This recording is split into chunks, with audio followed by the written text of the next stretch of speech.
Hi friends, నా పేరు శ్యామ్. మీరు చూస్తున్నది శ్రేయాస్ ఇన్ఫోటెక్. సో ఫ్రెండ్స్, చాలా మందికి ఈ మధ్య ఈపీఎఫ్ఓ లోని యుఎన్ మెంబర్ పోర్టల్ లో పిఎఫ్ అమౌంట్ అడ్వాన్స్ కోసం అప్లై చేస్తే స్క్రీన్ పై చూపించినట్లు ఇన్వాలిడ్ బ్యాంక్ అకౌంట్ అని వస్తుంది. ఈ ఎర్రర్ అనేది గత 2022 కంటే ముందు మీ బ్యాంక్ అకౌంట్ లో ఎలాంటి ప్రాబ్లం ఉన్నా ఈ ఎర్రర్ మెసేజ్ మాత్రమే వచ్చేది. కానీ 2022 నుంచి సిస్టమ్ లో అనేక మార్పుల వల్ల ఎగ్జాక్ట్ గా మీ బ్యాంక్ లో ఉన్న మిస్టేక్ ఈ రిమార్క్స్ లో పేర్కొనడం మొదలైంది. For example, name miss match మరియు ఇన్వాలిడ్ ఐఎఫ్ఎస్సి కోడ్ లాంటివి. దీనితో దాదాపు మన కేవైసీ రిజెక్ట్ రీజన్ అనేది మనకు ఖచ్చితంగా తెలిసేది. దీంతో మనం ఆ సమస్యని సరి చేసుకొని మళ్ళీ కేవైసీ కోసం అప్లై చేసే వాళ్ళం. కానీ 2022 నుంచి కొన్ని లోకలైజ్డ్ బ్యాంక్స్ ని ఈపీఎఫ్ఓ కేవైసీ అప్లై చేయడాన్ని నిషేధించింది. అందులో కొన్ని తెలంగాణ గ్రామీణ బ్యాంక్ మరియు దక్కన్ గ్రామీణ బ్యాంక్, అలాగే డిస్ట్రిక్ట్ కోఆపరేటివ్ బ్యాంక్స్ మొదలగు బ్యాంక్స్ కి సంబంధించిన శాలరీ లేదా సేవింగ్ అకౌంట్ ఉన్న వాళ్ళ డీటెయిల్స్ పర్ఫెక్ట్ గా ఉన్నా కానీ ఈపీఎఫ్ఓ లోని హెడ్ ఆఫీస్ లో ఈ బ్యాంక్స్ కి సంబంధించిన యాక్సెస్ సరిగా లేకపోవడం వల్ల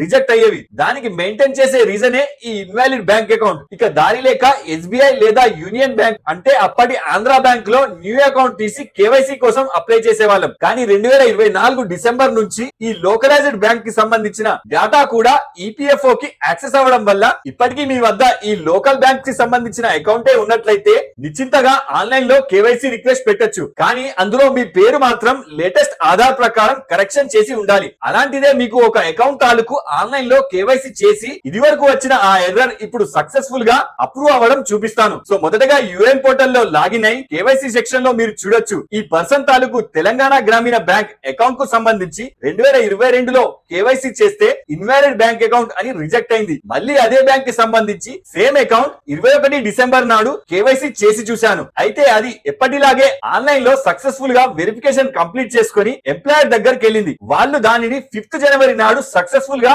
అప్రూవ్ చేశారు. అయితే ఈ క్లయింట్ ఈ రోజు నా దగ్గరికి ఫైనల్ క్లెయిమ్ కోసం వచ్చాడు. సో మీకు నేను ఇక్కడ ఆన్లైన్ క్లెయిమ్ కి తీసుకెళ్లి వ్యాలిడేట్ అయిందో లేదో చూపిస్తాను. సో మీరు ఇక్కడ చూడొచ్చు, ఈమె బ్యాంక్ అకౌంట్ సక్సెస్ఫుల్ గా వెరిఫై అయి ఆన్లైన్ క్లెయిమ్ కోసం ప్రొసీడ్ కూడా అయింది. సో ఇప్పుడు మీకు ఈ ఎర్రర్ విషయం గురించి అర్థమైంది అనుకుంటా. ఒకవేళ మీకు ఇలాంటి ఎర్రర్ వచ్చి రిజెక్ట్ అయి ఉంటే ఒకసారి బ్యాంక్ వెళ్ళి ఆధార్ ప్రకారం బ్యాంక్ లో మీ పేరు ఉందో లేదో చూసి సరి చేసుకొని కేవైసీ చేసుకోండి. 100% అప్రూవ్ అవుతుంది. అండ్ దీనికి మంత్లీ పెన్షన్ కూడా వస్తుంది. సో ఈ వీడియోలో మీకు ఏమైనా డౌట్ ఉంటే నాకు కింద కామెంట్ చేయండి. ఇలాంటి మరిన్ని అప్డేట్స్ కోసం వీడియోని లైక్ చేసి మా ఛానల్ ని సబ్స్క్రైబ్ చేసుకోవాల్సిందిగా కోరుతున్నాను. జై హింద్.